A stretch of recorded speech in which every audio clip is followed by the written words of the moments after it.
Well, thank you, John, and it's great to see all of you here in person. You almost look like you do on Zoom. I am looking forward to sharing with you some of the things that we've been working on at the staff level, and let's go ahead and get started here with our slides. So I want to, if we can, go back to the last time we were all together was in Cambridge, Massachusetts in March of 2020, and we were already doing elbow bumps and using hand sanitizer. Some of us were standing at the backs of all the rooms and near the doorways, and almost right after we got back, something just told me we better close the office, and within a week of closing the office, the whole country and the whole world had shut down. Fortunately, we had an incident at our old office location several years previous where there was a fire in the basement of the building, and we had to go off and work remotely. And that experience exposed how ready or not ready we were should there be some kind of an emergency. And so we spent some time auditing our technology, our customer service capacity, our ability to manage our money and to stay connected. And so we learned that we actually were pretty darn ready.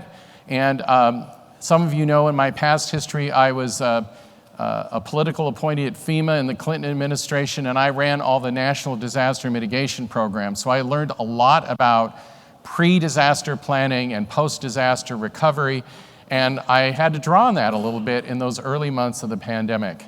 The first thing, foundationally, we have a resilient staff. Our staff just pivoted immediately. They had a sense of urgency. They had a sense of worrying about our customers, worrying about our member boards, worrying about whether we were following through on our mission or whether we couldn't go dark. That was not an option. So our staff really stood up straight, and we really kept each other bucked up. We had lots of one-on-one Zoom calls, checking in on people's personal health and how their families were doing, and making sure there was still a sense of a staff community during this time. We were focused on connectivity, new ways of doing outreach. Interestingly enough, as our teams have gone over the years out to college campuses and talked to students about licensure, we would get a decent turnout, but instead of getting the dozens at a classroom for a presentation, we were getting hundreds by doing virtual outreach. So we were actually reaching more people. Our council relations team started convening council hours with our member board executives just for everyone to talk to each other and share, I tried this, our office is still closed, I don't know how to access this data, I need help, I can help you. Connecting people, making sure that everyone felt they were a part of a bigger conversation. We also really focused on data. A lot of times we were using data externally. You see NCARB by the numbers and other publications, but we had to turn inward, and I said, I really want daily tracking of our metrics. I want to see, are we still able to get transmittals out the door? Are we still getting new record holders? Are people still renewing their record? Because this is fundamental to our business model. Many of you may not be aware, but our business model is based on running licensure candidate programs in the red, the ARE and the AXP, and running the certificate and all the post-licensure programs in the black. So in a sense, the licensure community pays it forward to help the licensure candidates. If that licensure community faltered at all, our whole business model was in trouble, and so we really wanted to watch on a daily basis our data metrics. And then at the same time, do more research. Are there new performance trends? Are there new ways of delivering? Can we use the pandemic as an excuse to stop doing things and try new things and try to experiment? We also, leading into that March timeframe, over the winter of 2020, I had challenged each of our 7 vice presidents to go through what I call the North Star exercise. Determine in the 3 to 5 year time frame, where would you like your department to be, even if some of it is a stretch goal or a little bit aspirational. And let's talk about this. Let's write this down, and let's start identifying what kind of resources we would need. And philosophically, if the board of directors is at the same place we are. And so we had a retreat with our board in Cambridge where we had a meeting of the minds because the board had already been doing its second century visioning. And it turned out we were really connecting with each other. So we left Cambridge with a full head of steam about NCARB's second century coming out of our centennial. Then the pandemic hit. But we have these North Star goals in place and ready to activate. And as John told you a moment ago, we were able later in this past year to start putting some of these things into play. So what about the specifics, the deliverables from our staff? So you all are aware at this point that we now have the capacity to deliver the exam online. Those of you in the room who've been volunteers for a number of years for the ARE know that we've been talking about online exam delivery for over a decade. When our staff and others go to testing conferences, we talk to the psychometric community, we talk to our colleagues in other organizations. Everyone's been talking about this for years. It felt maybe 10 years ago a little bit sci-fi. We weren't comfortable with the rigor or the security, but I would say in the last 24 months, we were getting increasingly comfortable with this as an option. So when the pandemic hit and the test centers closed and all the noise on social media was, what's wrong with NCARB? Why aren't they offering an online option? Our board said, could you accelerate this a little bit? We said, you bet we can. Of course, behind the scenes we were going, are we sure? Yes, we were. And so our staff, and of course you're seeing that Michelle Cohn is going to get a medal for this year. Our staff really just pushed down on that accelerator pedal and worked a lot of evenings and weekends, did a lot of test driving, did a lot of what-ifing, and made sure that when we were really ready to go, that we were going to have the exact same exam experience, whether it's online or in a test center. We had some folks that were nervous about some of those changes. We had an interesting summer of fielding questions and concerns about scratch paper, for example, and other issues. But the fact is that we've now delivered an online option, and we are creeping up toward 30% of candidates are now taking the exam online. And this isn't just to guard against another set of test center closures for the pandemic. This is an accessibility issue.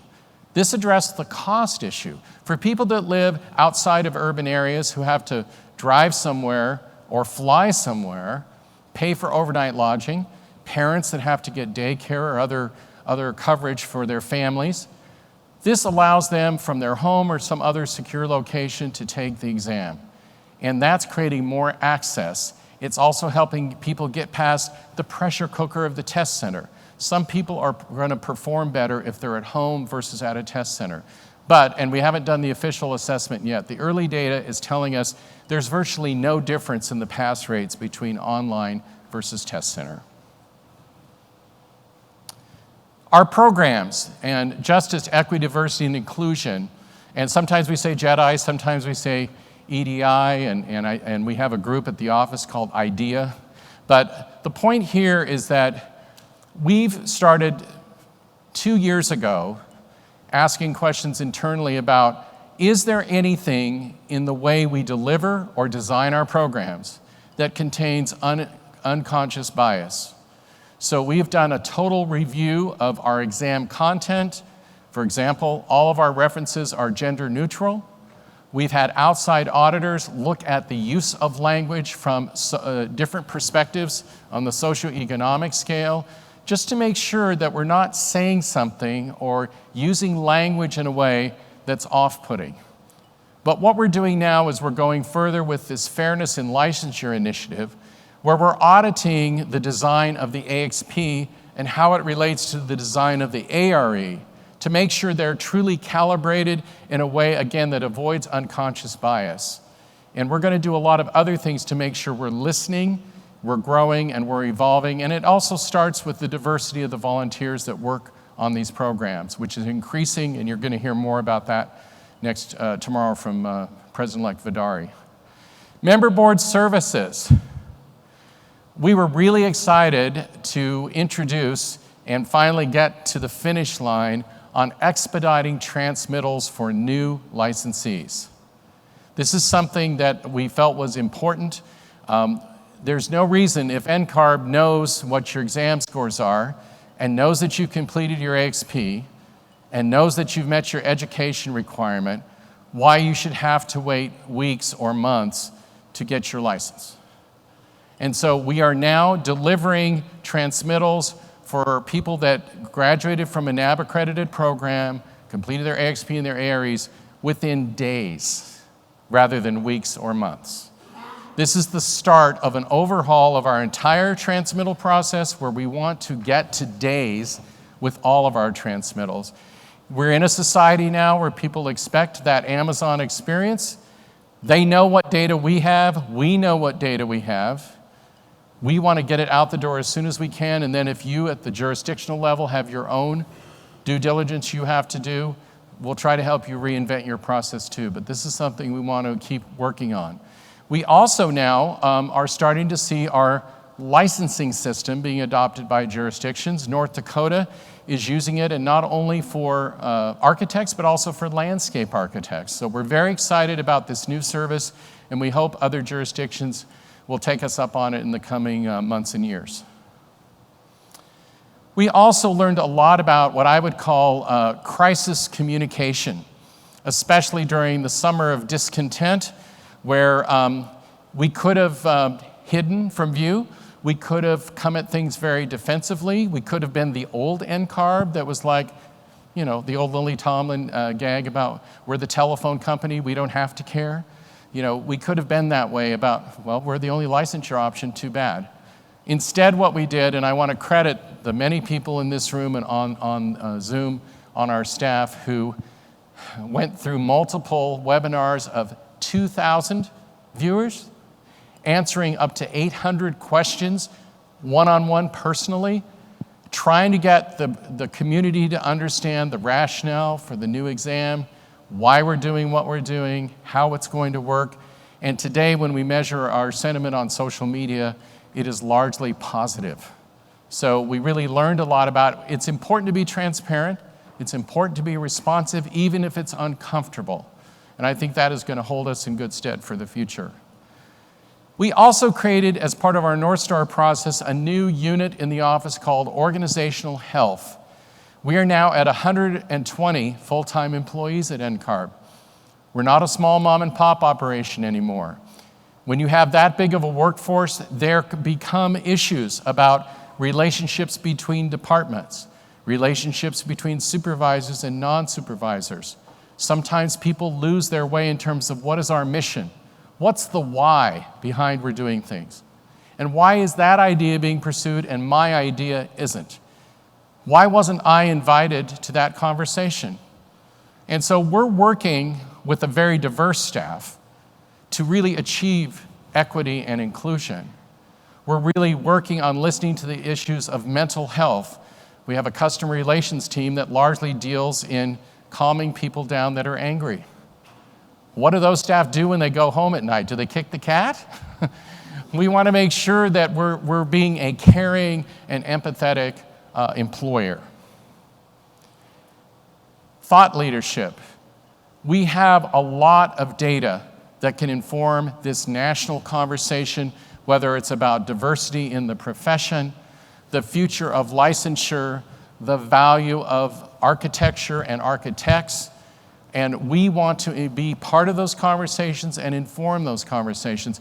And we also want to question conventional wisdom, even if it makes some of you in this room uncomfortable, about how many years should you be going to school, about is the exam in its current format really a good measurement of competency? And what about the types of experiences that candidates are or aren't getting from their supervisors? And our partnerships. I'm really excited to have my new executive buddy, Tiffany Brown, here today from NOMA. My former employer, ICC, is represented here today. My colleagues from the architectural collaterals and the regulatory community are watching on Zoom. We have great relationships with the staffs in all these organizations. I think this pandemic has shown us that we have more in common than we realized, and that we all share a lot of the same goals. So relying on each other, not going it alone, is really essential to all of our success. So what's next? We want to continue to deepen our research. Terry Allers, our past president, announced several years ago at the Accreditation Review Forum hosted by the NAB that NCARB would take a fresh look at the definition of health, safety, and welfare. As an attorney and thinking back to law school, I don't believe today there's a good legal treatise on the history of case law involving health, safety, welfare, the regulatory trends, the current interpretation, application of those words to include things like well-being, ethics, EDI, and other issues. And so we want to commission a new publication about health, safety, and welfare and become the thought leader on this conversation within the entire regulatory community. There's more we can do in terms of data analytics that could anticipate how we can improve our programs. We can do more to help you at the member board level be efficient and relevant, not only to your customers, but to your state legislatures and to your governors. Our new and our current relationships. We're excited about what we're doing with NOMA on our Baseline on Belonging study that talks about the pinch points that cause attrition out of the path to licensure in a disproportionate way to people from underrepresented groups. We're excited to talk about, with the International Code Council, increasing the degree of respect and collaboration that occurs between building officials and architects. We are excited to be at the table with the ACSA designing digital pro-practice curriculum, and with the AIA state component community regarding fighting unreasonable deregulation legislation. And with the NAB as they rethink and reinvent the feasibility and the role and the responsibility of accreditation. And holding up our student colleagues at the AIAS regarding new ways to communicate, to empower, and to encourage our future practitioners. We now have 2 new units on staff that are solely dedicated to continuous improvement and innovation. They are operating independently of any one department because I want them to have carte blanche to come anywhere, to parachute anywhere in the organization, and to be a disruptor if need be, or to be a little bit of a shove toward continuous improvement. So the continuous improvement cell is going to be owned by our COO, Mary D'Souza, and the innovation cell is being owned by our CIIO, Guillermo Ortiz de Zarate. We're having some great early success with these 2 little groups. The line is getting longer and asking them to come in and talk to our various departments, and we're very excited about how this can be a game changer in terms of organizational culture. And then our community. Let's reimagine for a moment where we're going in this journey around architectural regulation. Our community certainly is the traditional part, the other architectural organizations, but it is also the greater regulatory community because of this common issue of having to defend to legislatures and governors the value of licensure. So the broader regulatory community, the NCARBs of the other professions, is really an area that we are interested in aligning with more closely. I'm now on the executive board of the Federated Alliance of Regulatory Boards. A number of our staff participate in that organization. There's a lot more we can do, and we can become a leader in the whole bigger conversation about regulation because of our staff power, because of our data, because of our financial stability, and the growing respect that we have within that community. The voice of the candidate. We've had for a number of years think tanks composed of pre-licensure candidates and those that have been recently licensed. And we've been listening, we've been inviting them to critique the work of our committees, to talk to our boards of directors, and to speak truth to power on occasion. But one of the things we learned last summer is that there's even more listening we can be doing. And so we're starting up a new initiative around focus groups and listening sessions of candidates that are in the ARE testing process and in the AXP process. In real time, we need to know what it feels like, because looking around the room, I don't think we have anybody that's in that category, and yet you're all the ones telling those folks how it should be. There's a little bit of a credibility gap if we don't bring these voices to the table.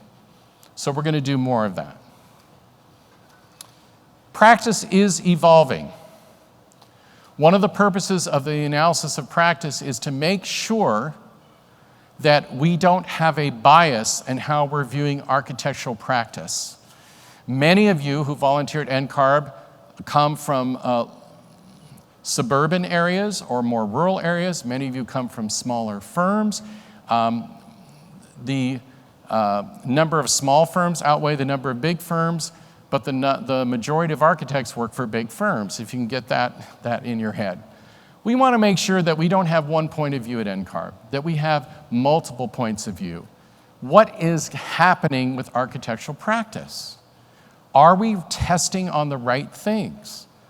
Are we requiring experience in the right areas? Are we appropriately measuring competency to the degree that the public expects and that our elected officials mandate? And again, the larger regulatory family. We have a lot of opportunity here to partner, especially with the professions that share member boards. Many of our member boards are multidisciplinary. So we are in regular conversation with our counterparts in engineering, in landscape architecture, in interior design. These three in particular are the ones that frequently share licensing boards with us. And then the whole framework of licensure. In the coming year, our volunteers and our staff and our board are going to be challenged to what if the licensure framework from scratch. Doesn't mean we're going to do it, so don't panic out there, okay?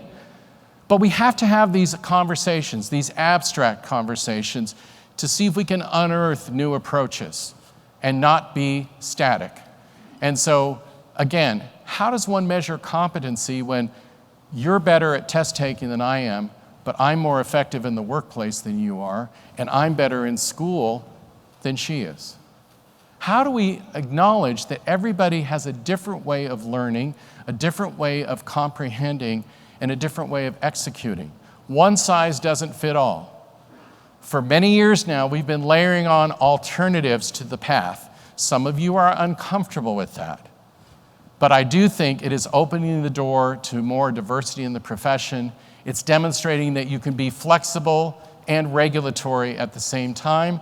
And I think we've had a lot of success in that arena. So our board is encouraging us to think about these things. Our staff is anxious to go there. And the analysis of practice gives us a perfect opportunity to do it. Finally, the faces in our community.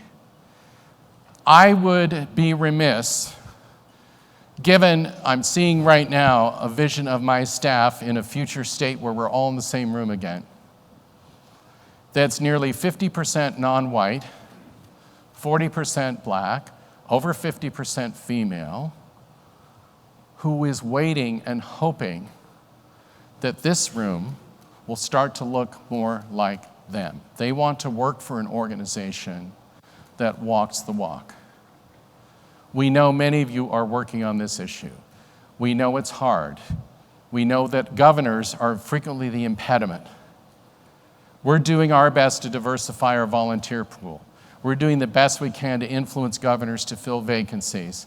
And we're having conversations at this meeting about governance and about inclusion.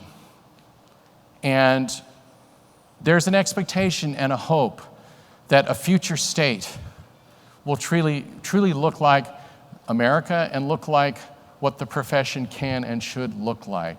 Our staff really cares about this issue and really is cheering you on. And we know it's tough. And we know there's lots of angles and facets to this story. So no judgment here, just encouragement. So, our team is going further for you, and I do want to close by introducing some people that are here. It's a much smaller crew than normal, but let me start with the person who is the day-to-day czarina of the annual meeting, and the person without which I would have no success at NCARB, and that's our Chief Operating Officer, Mary D'Souza. Will you wave, please? Stand and wave.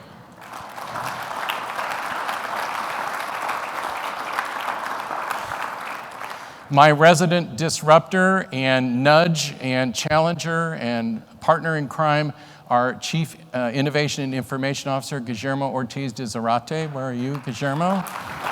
Back in the back. And our wonderful crew of vice presidents who've been holding their virtual pep rallies with their staff, who've been checking in and checking me when they think I've drifted off in the wrong direction. Our director, our vice president of customer relations, who's really taken her team through the fire and out, and we're all still standing and we're all still healthy. Roxanne Alston, where are you, Roxanne?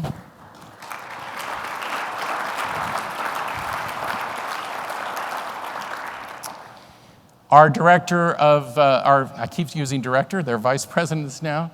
Our vice president for experience and education, and who helped us pivot to virtual outreach, to take us into more conversations with the international community, and has always been one of the more politically astute members of our staff, Mr. Harry Falconer. Where is Harry? In the back. Our dragon slayer and candidate whisperer and technical whiz and great inspiring leader, Jared Zern, our Vice President of Examination, back there in the back.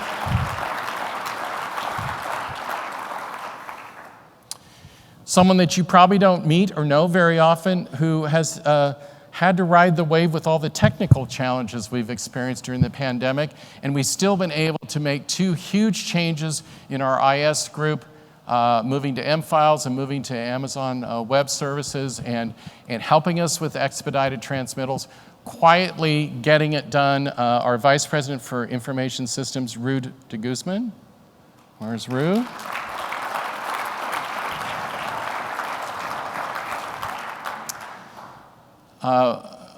My next door neighbor in the office, my political confidant and strategist, and the one that is the most probably empathetic and the most feeling about how is everybody doing person, our Vice President Josh Batkin, Council Relations. Where's Josh?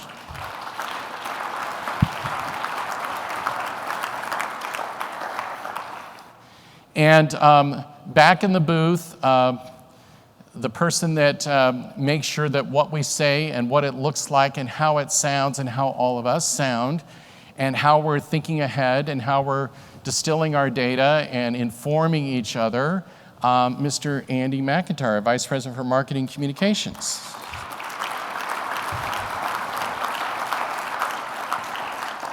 We also have a number of staff here from our Council Relations department, or a number, I should say. Caitlin Stromberg, it feels like you have a lot more here because you're everywhere. Our wonderful meeting and planning staff, Alicia Massey and Kristen Ray, are you in the room right now? Who've worked with the hotel and logistics and CVent. They're probably somewhere sweating bullets about that I'm, calling their names out. And their boss, who oversees finance, meeting planning, office management, and always has good cheer for everybody, keeps us pumped up, our Vice President for Administration, Douglas Morgan. Doug, where are you? Right there. I know we have a handful of others here that I'm probably forgetting, but most of them are back home on Zoom. We're very proud of Michelle Cohn, our Assistant Vice President of Examination, who's getting a medal this year. And there's the Zoom screen. Hello, staff back home. Thank you for supporting us remotely and working with our virtual participants and all that you do. and all that we should be thanking you for that maybe we don't always get a chance to say thank you. But you're missed, and we are unable to do this without you. So thank you to the NCARB staff. Thanks to all of you. And it's now my privilege to move the agenda forward.